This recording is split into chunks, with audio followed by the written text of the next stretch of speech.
Oui, je suis désolé de faire la publicité pour mon livre, mais comme les gens racontent n'importe quoi sur ce que je dis, vous savez, je maîtrise parfaitement ce que je dis. Vous avez remarqué que je donne extrêmement peu d'interviews et seulement à des gens qui n'essaient pas de me piéger ou de me poser des questions qui rediffuseront en ayant découpé des choses à l'intérieur. Et donc, 100% de ce que j'ai dit sur notre chaîne YouTube, je l'écris ensuite et vous pouvez regarder tout ce que j'ai dit est là-dedans. Et donc, comme j'ai un de mes très bons amis qui était à l'Académie des sciences, et il m'a dit, mais Didier, on ne le sait pas, donc il faut que tu en reparles parce qu'on ne connaît pas ce livre et les gens disent n'importe quoi, rapportent que tu as dit n'importe quoi. Donc c'est très important que tu aies fait, ça s'appelle verbatim, c'est-à-dire chacun des mots que j'ai prononcés est dans ce livre, y compris ce que j'ai dit à l'Assemblée nationale, y compris ce que j'ai dit devant le Sénat.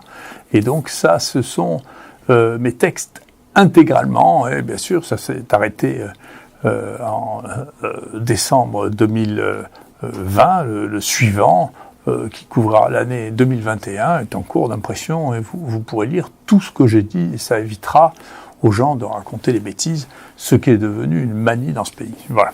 Professeur Didier Raoult, est-ce que le Covid tue toujours autant aujourd'hui ?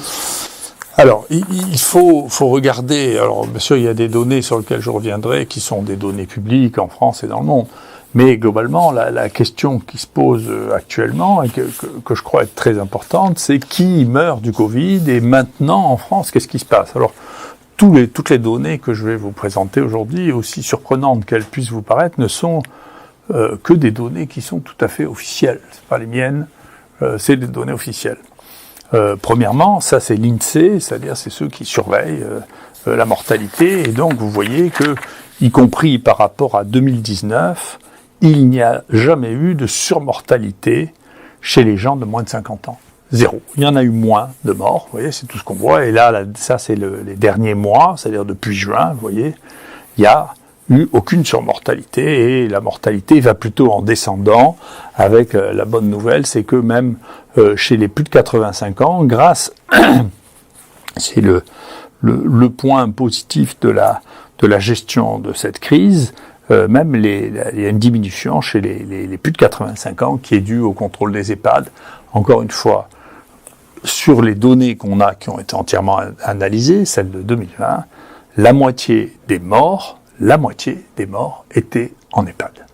D'accord, donc c'est eux qui meurent, et c'est pas une donnée qui nous est propre. Là, c'est les données maintenant aussi, les dernières données qui viennent d'Ontario, qui ont un système de veille sanitaire extrêmement intéressant et qui publient leurs données. Et vous voyez ici, ça c'est le nombre de personnes qui sont ici le nombre de personnes hospitalisées. Vous voyez le pourcentage de personnes hospitalisées avec les vaccinés et les non-vaccinés. Ça, c'est les vaccinés en bleu et les non-vaccinés en gris. Vous voyez qu'il y a des vaccinés et des non-vaccinés qui sont hospitalisés et qui sont en réa. Donc, quand des gens qui disent il y a pas de vaccinés en réa, il n'y a pas de vaccinés qui sont morts, c'est faux. Nous, je peux vous dire qu'à Marseille, il y a eu 12 morts depuis un mois. Chez les gens de moins de 65 ans, il y en avait la moitié qui avaient reçu au moins 2 doses vaccinales. Donc ça ne met pas à l'abri, en particulier les immunodéprimés. Il y a une proportion, et là, effectivement, vous voyez les morts, toujours en Ontario, vous voyez, ce sont toujours les mêmes groupes, c'est-à-dire les plus de 50 ans, et à l'intérieur, bien entendu, dans ces groupes, il y a même si une majorité n'est pas vaccinée, vous avez des gens aussi qui sont vaccinés, donc le vaccin offre une protection, mais pas une protection totale, et j'y reviendrai. Le vaccin, ça n'est pas magique. Voilà, le vaccin, ça n'est pas magique du tout. Donc je pense que d'ailleurs, je reviendrai là-dessus, mais je vais vous remontrer quelques autres éléments à propos de ça. Le vaccin a-t-il un effet au niveau des individus ou bien au niveau de l'épidémie ? Alors, au niveau des individus, comme je vous l'ai montré, on a l'impression, avant le Omicron, dont je vais reparler, que il y a une protection vis-à-vis de l'hospitalisation en réa et la mort. Elle n'est pas totale, Et donc ceux qui disent qu'elle est totale font de la propagande, c'est pas de la réalité. Je vous l'ai dit, les données ne sont pas ça. Ils montrent qu'il y a une protection. Nous, on a évalué que cette protection était à 50%. Je pense que c'était raisonnable jusqu'à Omicron. Le problème de Omicron, c'est qu'il n'y a pas ou extrêmement peu de réanimation et pas de mort. Pour les premières études qui sont sorties. Donc, c'est difficile de protéger contre la mort si on meurt plus du tout, quand même. Donc, c'est un discours. Je reviendrai sur cette question de la propagande versus l'information, mais c'est pas réel. Ce qu'on voit actuellement, nous, alors ça, c'est nos données, là. Ce qu'on voit, nous, c'est que maintenant, vous voyez le taux de protection chez les gens qui se présentent chez nous, et donc ici, entre 800 et 900 personnes, eh bien, le pourcentage de positifs est comparable chez les vaccinés et chez les non-vaccinés.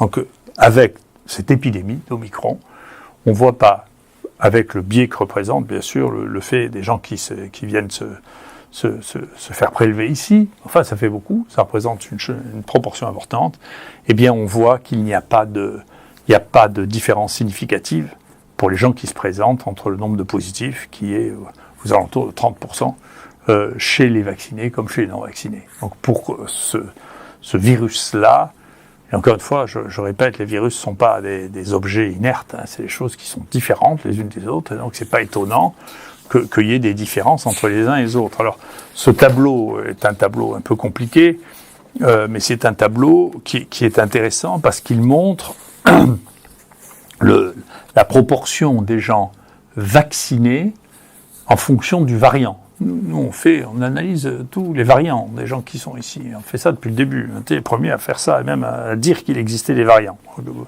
Il a fallu, c'est 3 mois après qu'on ait commencé, nous, à parler des variants, et ici même, sur notre chaîne, que le reste du monde s'est rendu compte qu'il y avait des variants. Jusque-là, personne ne s'était rendu compte, et il y a même des gens qui disaient que les variants n'existaient pas, ce qui est quand même une méconnaissance de la virologie qui laisse pantois, qui montre l'état de ce pays sur la connaissance. C'est-à-dire que tout le monde a une opinion sur tout, mais tout ça manque beaucoup de virologues, parce qu'un virologue normal ne dit pas que les virus ARN ne mutent pas et qu'il n'y a pas de variants. C'est un déni de connaissance qui laisse pantois, quoi, hein. Quand on a la grippe tous les ans, quand on a fait c'est que cette histoire, quand on a travaillé sur les virus ARN, on ne peut pas penser qu'ils passent pas leur temps à muter et à créer des sous-variants. Enfin, ça n'est pas sérieux. Voilà. Donc, cette analyse de ce qui s'est passé, ça montre que tout ça n'est pas sérieux, ça manque de connaissances, et comme il y a une hostilité vis-à-vis de ceux qui sont connaissants, c'est-à-dire nous, eh bien, on est dans une difficulté considérable. Donc, on félicite en permanence tous ceux qui ne sont pas, ceux qui savent, et ceux qui savent sont pénalisés. Moi, mes collaborateurs sont pénalisés. Bon, on m'a foutu dehors alors que j'étais le médecin le plus capé de toute la France, quand même. Donc, c'est des choses, on peut pas dire qu'on nous traite bien quand on sait, hein, quand même. On déteste plutôt ceux qui savent que ceux qui ne savent pas. Ceux qui ne savent pas, ils peuvent raconter des bêtises du matin au soir, à la fin, qui est la Légion d'honneur, qui, je sais pas si on donne des primes en plus, des primes à l'erreur, c'est bien possible, c'est une possibilité. Mais en tout cas, vous voyez ici, c'est très spectaculaire. Alors, celui qui sévissait le plus en décembre, janvier l'année dernière, c'était Marseille 4, mais il n'y avait pas de vaccin, donc il y avait 0 vaccin. Après, on a commencé à vacciner, mais c'était la fin de l'alpha, ou ce qu'on appelle l'alpha maintenant, que nous on appelait Yucca. Mais vous voyez déjà, au niveau du delta, il y avait 1600 cas chez les vaccinés contre 5000 chez des non-vaccinés. Donc déjà, on voit qu'il y avait une proportion non négligeable, pas à peu près, vous voyez, un peu plus de 20%, 20-25%, un quart des gens qui étaient diagnostiqués ici, qui étaient vaccinés.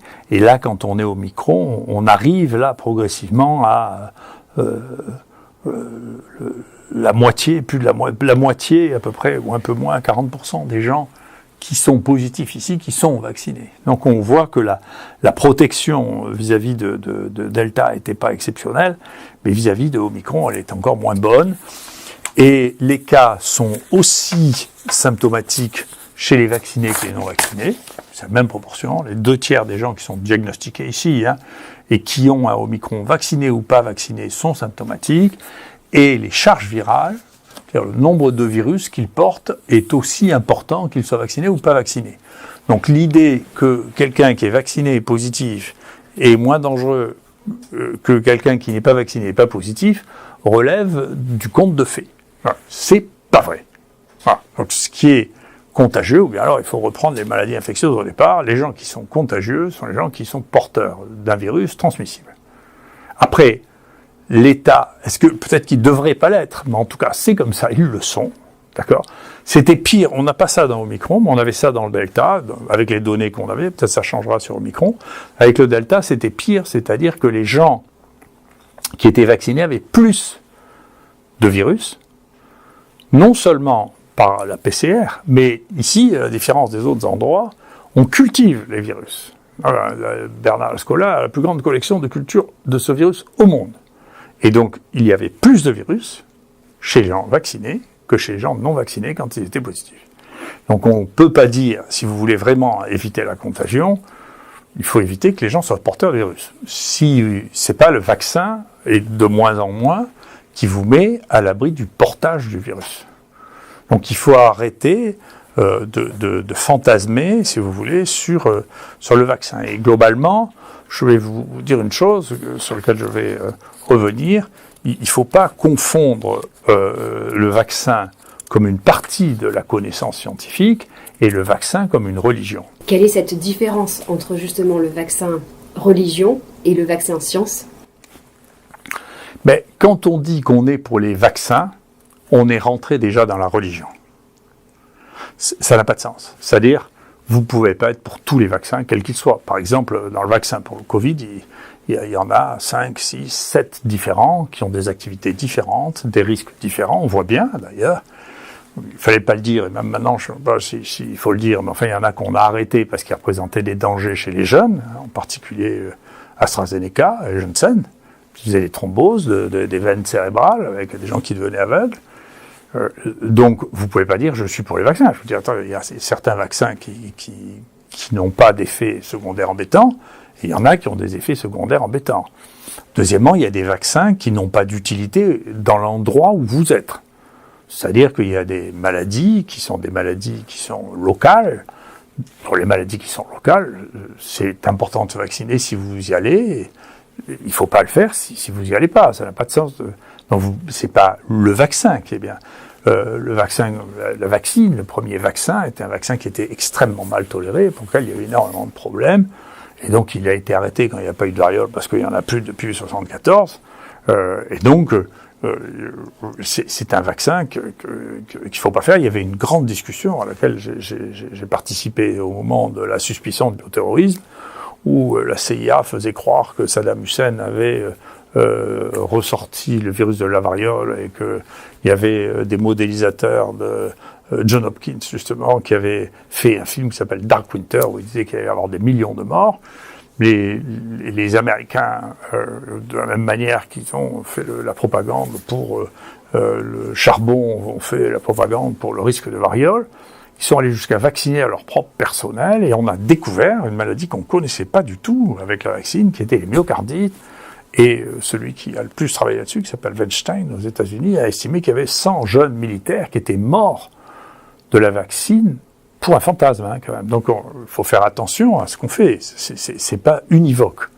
Et ça, la différence entre la religion et une théorie scientifique, ça a été très très bien expliqué par le plus grand épistémologiste, c'est-à-dire l'épistémologie, c'est l'histoire des sciences, et bien entendu, on ne peut pas comprendre la science si on ne comprend pas les erreurs de la science, on ne comprend pas l'analyse historique de la science. Moi, j'ai fait des cours d'épistémologie pendant 20 ans dans ma vie. Et le premier grand maître de l'épistémologie, c'est Karl Popper, et un des éléments pour lequel il est le plus connu, c'est ce qui différencie la religion d'une théorie scientifique, c'est la falsifiabilité, c'est-à-dire est-ce que vous pouvez imaginer, est-ce qu'il y a quelque chose qui permettrait de vous faire changer de théorie ou changer d'opinion. Si ça n'est pas falsifiable, si vous n'êtes pas capable de voir que c'est faux, eh bien, vous êtes sorti de la science pour rentrer dans la religion. Et donc, le fait de résumer les positions vis-à-vis de la stratégie vaccinale, vis-à-vis du Covid-19 dans certaines situations, sans plus regarder les données. Ça veut dire qu'on a basculé sur un côté religieux qu'on voit dans plusieurs domaines. Dans le domaine de la santé, on voit dans plusieurs domaines une religion qui s'empare de phénomènes pour lesquels on est prêt à brûler les hérétiques. Hein. Là, ça s'est déjà fait. Là, on voit, vous voyez, on maudit ceux qui ne sont pas d'accord, on maudit ceux qui ne vous obéissent pas, sans que, on va le voir, il y ait de données scientifiques qui justifient d'avoir un tel développement de haine qu'on voit que dans les religions. Quand on parle de science, on ne doit pas manier la haine à ce point-là. Enfin, il ne faut pas le faire. Donc tout le discours haineux que l'on entend là, qui sont tous du même côté, hein, je sais ce qui est bon pour vous, vous devez le faire, eh bien, ça veut dire que ces gens ont basculé dans l'idéologie, ont abandonné la connaissance qui change, qui évolue avec le temps, qui évolue et dont on doit tenir compte. Et alors là, effectivement, pour la vaccination, j'ai dit il y a plusieurs mois, je ne comprends rien à cette épidémie, à ces rebonds, je ne comprends rien. Alors il y a une partie maintenant que je commence à comprendre et que je vais essayer de vous expliquer. Quand ce vaccin a été testé, et depuis pratiquement tous les travaux qui sont publiés reprennent cette donnée, qui est de dire on ne va pas compter ce qui se passe dans les 15 jours qui suivent la vaccination, parce que les gens ne sont pas protégés. D'accord. Et donc on ne regarde pas. Et puis, nous, on avait vu que, tiens, il y a beaucoup de cas qui surviennent justement après les injections. Mais cela, si vous les enlevez, vous enlevez une partie de l'information qui est très importante. Donc c'est une information que, par exemple, Pfizer n'a jamais donnée sur ce qui se passait dans les 15 jours après la vaccination en termes de Covid. Et puis, il y a eu un papier qui est sorti dans New England qui est très ignoré, mais nous on l'avait vu parce qu'on était en train d'écrire le même et on s'est fait scooper. Donc, ils ont publié avant nous, c'est les gens de Stanford qui regardaient le personnel de soins et qui disaient, attendez, dans les 15 premiers jours après la vaccination, il y a beaucoup de Covid. Hein. Alors, ils ont fait ensuite un deuxième papier en disant, alors, il y a deux moments, comme j'ai pu le présenter ici, un moment dans les 15 jours, 3 semaines après la vaccination, et puis 3 mois après, on était parce que le vaccin ne marche plus. Alors, nous, maintenant, on commence à comprendre qu'il y a une explication, c'est probablement des anticorps facilitants qu'il y a au début, et donc, ça veut dire que si ce que l'on pense est vrai, ça veut dire que la vaccination a favorisé l'augmentation du nombre de Covid. Alors ça, voilà, c'est les gens d'Ontario qui ont fait ça encore, et vous voyez, c'est très intéressant parce que c'est le nombre de cas d'infection après vaccination. Et alors, toute cette partie-là, l'énorme partie en bleu, celle-là, ils sont très honnêtes, hein, ils les mettent, mais ils disent après dans l'analyse, on ne la compte pas.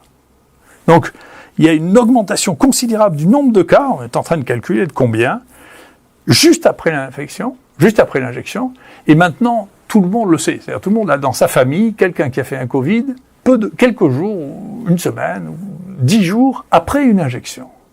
Et donc, pour des raisons X ou Y, on a des pistes qu'on est en train d'explorer, sur lesquelles on a des résultats préliminaires très intéressants, qui montrent que, effectivement, les injections sont suivies très communément d'un Covid documenté. D'accord ?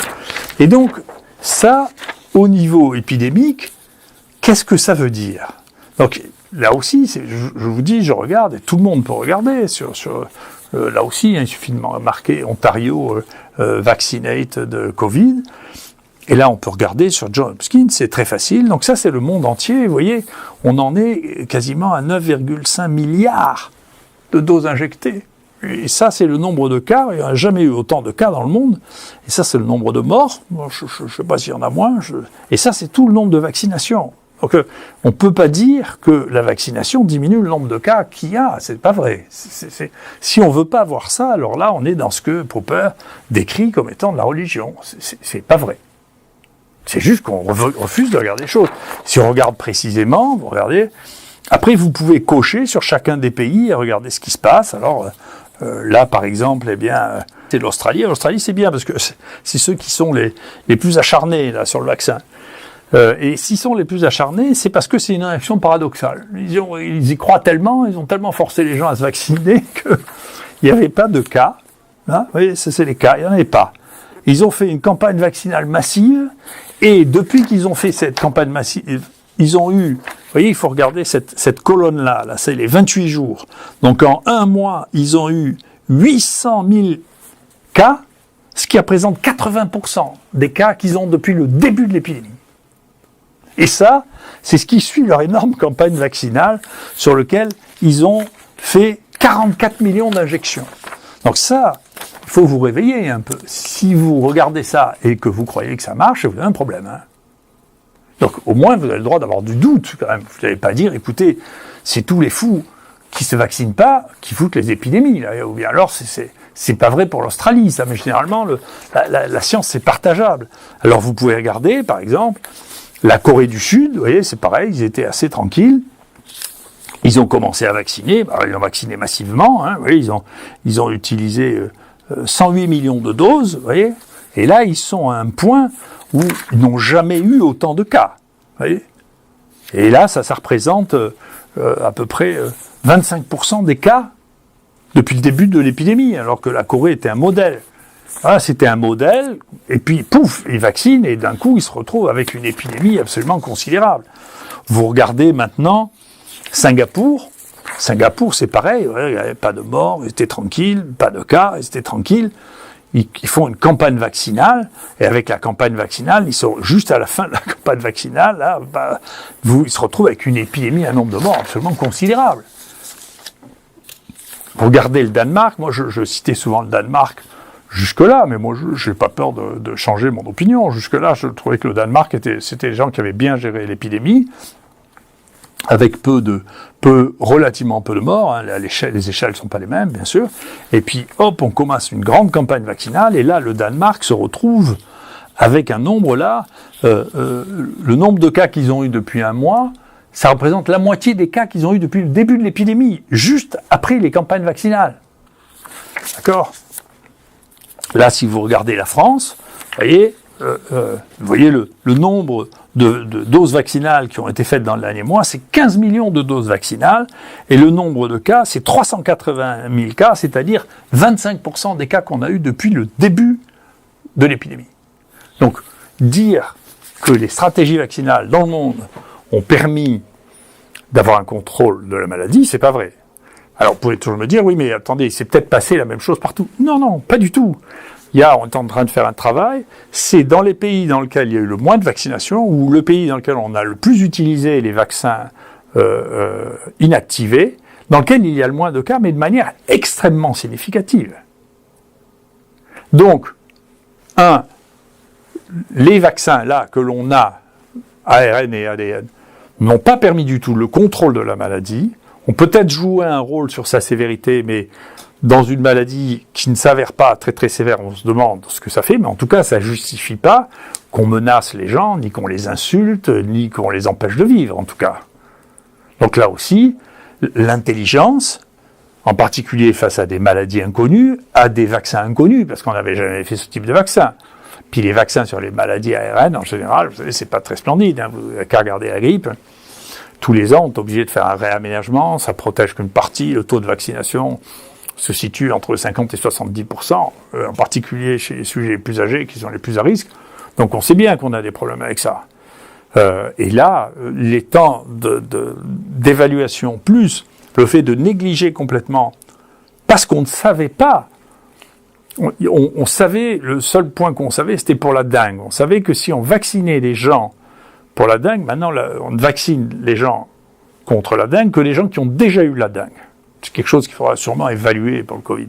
Pourquoi ? Parce que il y a des anticorps facilitants après la vaccination, et donc si vous êtes exposé à la dengue, et que vous faites une dengue alors que vous avez été vacciné, vous faites une forme beaucoup plus sévère que si vous n'êtes pas vacciné. Donc le vaccin tue plus les gens qui vont faire une dengue, si vous n'avez pas déjà eu de dengue, que les gens qui ne sont pas vaccinés.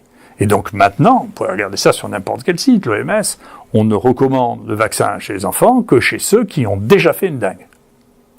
Parce que sinon, ils risquent de faire des formes plus graves. Donc, vous voyez bien que le vaccin, c'est pas si simple, c'est pas un miracle, c'est pas une baguette magique, ça doit être adapté à la situation. Ça, c'était de l'observation. Il se trouve qu'on m'avait demandé, à titre personnel, mon avis sur la dengue, que je l'avais dit, ça, une dizaine d'années, en disant, faites attention, les deuxièmes dengues sont plus graves que les premières, et donc si vous vous vaccinez, vous savez pas ce qui se passera après. Bon, j'ai prêché dans le désert, mais peu importe, ça veut dire qu'on savait ça. Moi, je l'avais vu parce que j'ai vu beaucoup de dingues quand j'ai fait mon service militaire à Tahiti. Donc, et on voyait bien que les gosses qui avaient déjà fait une dingue faisaient des dingues hémorragiques. Ceux qui faisaient leur première dingue, ils faisaient un truc qui passait relativement facilement. Donc, chaque situation, donc il y a des vaccins dont on sait qu'ils aggravent les choses. C'est pas une nouveauté. Ça veut dire que c'est pas une baguette magique.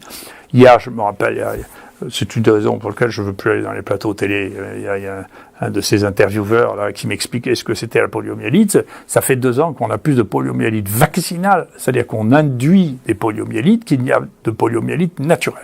On a réintroduit avec des vaccins vivants, là c'est l'inverse de ce qu'on fait là maintenant, on a réintroduit dans des continents dans lesquels ça avait disparu depuis 30 ou 40 ans, de la poliomyélite, à cause des vaccins. Donc ça veut dire, c'est pas tous les vaccins qu'il faut arrêter. Ça veut dire, il y a des vaccins qui marchent très bien, il y en a y compris qui sont pas remboursés en France, il y en a qui marchent pas, il y en a qui sont dangereux. C'est comme ça. C'est pas une baguette magique. C'est pas de la religion. C'est de la connaissance. Et quand la connaissance évolue, nos stratégies doivent évoluer. Sinon, c'est comme si on était mort avant qu'on sache ce qui s'était passé depuis. On peut pas s'arrêter de penser, on peut pas s'arrêter d'analyser les choses. Voilà. Ensuite, je veux faire juste une mise au point là aussi parce que j'ai été mis en cause d'une manière qui m'ennuie sur les habitants de cette ville dans les quartiers nord où on est allé faire de la propagande en disant que les gens des quartiers nord n'étaient pas vaccinés et que du coup il y avait plus de gens malades dans les quartiers nord et plus de Covid dans les quartiers nord. C'est de la propagande, c'est pas vrai encore, c'est une de propagande en plus. Vous voyez, nous ici, on a des systèmes de surveillance, donc on voit très bien quartier par quartier le nombre de gens qui viennent se faire tester, ceux qui sont positifs, et on voit très bien qu'il n'y a pas plus de positifs et pas moins de positifs d'ailleurs dans les quartiers nord que dans les autres. Ici c'est un biais, c'est là où est l'IHU, donc quand les gens connaissent pas l'adresse, ils mettent l'adresse de l'IHU. Donc il n'y en a pas plus dans le 5e. Mais nos amis pompiers de la ville de Marseille nous donnent des éléments de surveillance très très fiables qui prédisent vraiment les épidémies, qui détectent les épidémies, je ne veux pas dire prédire, qui détectent les épidémies plus précocement. Et vous voyez, ça c'est la ville de Marseille, ça c'est les quartiers nord. Vous voyez qu'il n'y a pas plus de quartiers nord, et même actuellement, c'est les quartiers les plus riches, peut-être c'est le retour du ski, vous voyez, qui sont les plus infectés. C'est pas les quartiers nord. Donc il faut arrêter de stigmatiser les gens des quartiers nord parce que c'est pas bien, y compris quand on croit bien faire ou quand on veut moi me faire du mal. D'abord, je m'en fiche. Et ensuite, c'est pas bien d'insulter les gens, de les stigmatiser en disant que c'est des imbéciles et qu'ils devraient se vacciner. Et la preuve, c'est qu'ils ont des épidémies. C'est juste faux. Et là aussi, il faut arrêter. Face à la réalité tangible et mesurable, il faut changer d'avis. On ne peut pas garder le même avis tout le temps parce que la connaissance augmente et qu'on doit changer avec la connaissance. Vous dites toujours qu'on ne peut pas prédire l'avenir, mais que va-t-il se passer avec Omicron ? Le savez-vous ? J'en sais rien, mais on a des éléments qui nous permettent de réfléchir un peu différemment. D'abord, sur cette première fiche, vous voyez que ça, c'est les variants. Je m'excuse de parler toujours des variants. Vous voyez, c'est le premier variant qu'on ait trouvé. C'est le premier variant décrit au monde. Et il n'a toujours pas considéré comme un variant. Mais vous voyez, qu'on a appelé Marseille 4, vous voyez que c'est lui qui a fait il est né en France, dans les élevages de visons, et c'est lui qui a fait tout ça. D'accord ? Après, il y a eu, en Espagne, un autre variant qui est né très précocement, que nous, on a détecté assez tôt ici, l'été aussi, qu'on a appelé Marseille 2, mais qui s'est pas implanté ici. Je sais pas pourquoi il y en a un qui s'est implanté, pas l'autre, j'en sais rien du tout. Mais c'est lui qui s'est implanté en Angleterre. C'est probablement la raison d'ailleurs pour laquelle les Anglais n'ont pas baptisé Marseille 2, c'est parce qu'il y en a eu très peu ici, vous voyez. Et en Angleterre, ils ont été probablement un tourisme espagnol plus important des Anglais qu'en France. Et donc, ils ont eu ça. Ensuite, le rouge, là, que vous voyez, c'est l'anglais. Et puis ensuite, le vert, là, c'est le delta. Et donc, au Danemark, vous voyez qu'ils ont eu, en fonction de leur voyage touristique, ils ont eu un petit mélange des virus qui circulaient par ailleurs, et puis ensuite ils ont fait comme tout le monde, comme nous, ils ont eu le variant anglais, et puis le variant Delta. Nous ici, vous voyez, on a eu les variants sud-africains, parce qu'on a une population comorienne assez importante en France et qui a été contaminée par cette épidémie. Donc vous voyez que il y a des variants, bien sûr, et que ces variants ne sont pas les mêmes d'un endroit à l'autre, et que on ne sait pas pourquoi il y en a un qui prend le dessus sur un autre. C'est quelque chose qui est étrange. Pour l'instant, j'ai pas la moindre explication. En revanche, du coup, ce Marseille 4, on l'a étudié de manière extraordinaire. On a fait pratiquement 10 000 génomes complets, séquences complètes, pour comprendre comment un virus apparaissait, se diffusait. Pourquoi il donne ces courbes bizarres et pas une courbe banale, vous voyez, qui allait relativement plus banale. Pourquoi il donnait ça? Qu'est-ce qui se passe? Alors c'est un papier qui est en ligne aussi, qu'on peut regarder, et que vous voyez ici, vous voyez,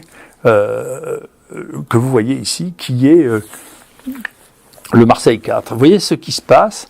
Vous avez régulièrement une mutation, petit changement, qui rend le virus plus efficace. Et ce virus cause une épidémie. Celui-là est absolument typique, c'est celui qu'on appelait 4B. Il a 4 mutations, il arrive ici et ouf, il donne une épidémie incroyablement violente, ici. Ça va être janvier. C'est celui qui va tuer le plus de tous, celui-là. Chez nous, en France, à ma connaissance. Quand on soigne les malades, quand on ne soigne pas les malades, il y a plus de morts. C'est pour ça que... Mais nous, on les a tous soignés. Donc, c'est des gens qui ont été ici. Donc, s'il y a plus de morts ici, c'est que le virus avait quelque chose de plus. Et vous voyez, à chaque fois, on a mesuré, à chaque fois qu'il y a quelque chose qui a un nouveau mutant qui apparaît, vous voyez, un linéage, ce qu'on appelle les variants, c'est quand ils ont plus de 5 mutations et plus de 50 cas, c'est un variant. Les autres, c'est des mutants, mais c'est des mutants qui peuvent initier une nouvelle petite épidémie, et ça explique que, en particulier, vous voyez, ici, ça baissait. Alors, quand on regardait l'évolution de l'épidémie, ça baissait, et puis hop, ça remonte ici, et c'est en grande partie lié à ce nouveau variant qui est arrivé, qui est en réalité une autre épidémie. D'accord? Donc c'est des épidémies différentes. Et qu'est-ce qui fait que ça s'arrête? Eh bien, vous regardez au fur et à mesure, vous voyez, les mutations, alors non seulement, bien sûr, il y a des mutations, mais elles ont un rythme tout à fait régulier, c'est-à-dire qu'en moyenne, il y a une mutation tous les 15 jours, sur toutes les branches virales. Et au bout d'un moment, ça veut dire qu'elles se dispersent, parce qu'ils n'ont pas tous les mêmes mutations. Et quand vous arrivez à ce degré de dispersion-là, quand un nouveau clone ou un nouveau sous-linéage a accumulé un certain nombre de mutations, en moyenne 7 à 8 mutations, en réalité, il disparaît. Parce qu'il est trop dispersé, et que ces petites mutations qui n'ont pas d'effet favorable, c'est-à-dire qui ne permettent pas de refaire une nouvelle branche, ont un effet en s'accumulant défavorable qui fait qu'ils s'épuisent. Et donc ce qui se passe, c'est que vous voyez, il y en a de moins en moins de chaque linéage, et finalement ils sont épuisés, et donc ça donne une forme, ça c'est mon ami Hervé Chaudet qui a fait ça, ça donne une forme en entonnoir, si vous voulez, c'est-à-dire qu'au fur et à mesure il y a de plus en plus de divergences, et quand on est arrivé à un certain degré de divergence, ça s'arrête. D'accord, il n'y a pas un autre clone pour reprendre. Là, on aurait pu penser que ça allait s'arrêter là, puis pouf, il y a un nouveau clone qui est apparu, et hop, qui a redonné une petite épidémie. Donc ça, maintenant, si on essaie d'appliquer ça et d'essayer de le comprendre, ça, par exemple, c'est ce qui se passe sur le variant Delta, pour lequel on a aussi beaucoup de séquences, grâce à Emergen, c'est le gouvernement qui nous a permis d'avoir un équipement qui nous permet de faire ça, et donc vous voyez que quand ils font quelque chose de gentil pour nous, c'est pas pour nous, c'est pour le pays, je le dis, je suis neutre, j'utilisais pas le Novasec, tout ça, c'est des points positifs. Après, le reste, je suis pas d'accord avec tout, mais c'est mon droit comme citoyen et c'est mon devoir comme scientifique. Vous voyez que c'est ce qui s'est passé pour le Delta à partir d'un certain point, à partir d'un certain nombre d'accumulations de mutations dans chacune des sous-branches. Tout ça, c'est des sous-branches différentes du Delta, Et donc, c'est pas une épidémie. Vous voyez, toutes ces branches-là sont des épidémies différentes, des petites épidémies différentes, qui ont commencé avec une mutation spécifique qui leur a permis de se développer. Et vous voyez qu'à partir d'un certain nombre de mutations, que vous voyez mieux sur ce dessin-là, vous voyez, là on regarde les rapports génétique des virus entre eux, tandis que là, on regarde l'apparition des mutations. Vous voyez que sur chaque branche, au bout de 7-8 mutations, la branche s'arrête. Et donc, on peut dire que quand il y a, sur ce que nous avons observé jusqu'à maintenant, quand il y a une nouvelle branche qui apparaît, quand elle a accumulé 7, 8, 9 mutations, elle disparaît. Et si vous ramenez ça à chaque mutation, en paraît, il y a une mutation nouvelle tous les 15 jours, ça veut dire que 7, 8 mutations, c'est la durée d'une épidémie avec un clone unique, ça veut dire 3 mois et demi, 4 mois. Voilà. Et donc, où est-ce qu'on en est pour Omicron ? Eh bien voilà, Omicron, ça c'est les séquences que nous avons nous, vous voyez.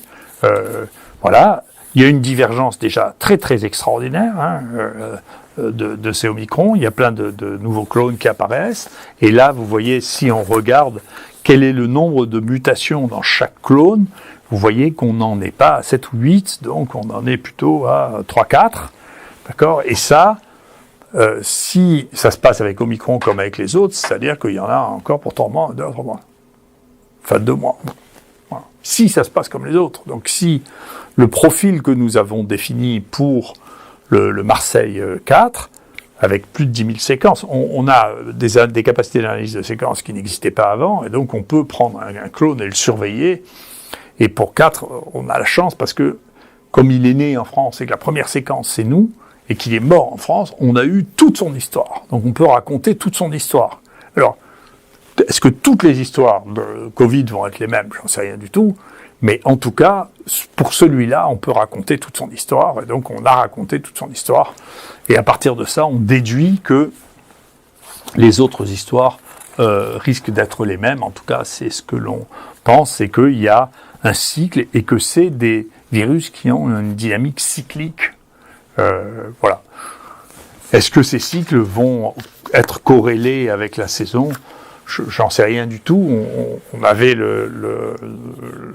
l'impression, c'est un des éléments de l'écosystème qui joue certainement dans l'épidémie, en particulier parce que ça joue sur les comportements interhumains.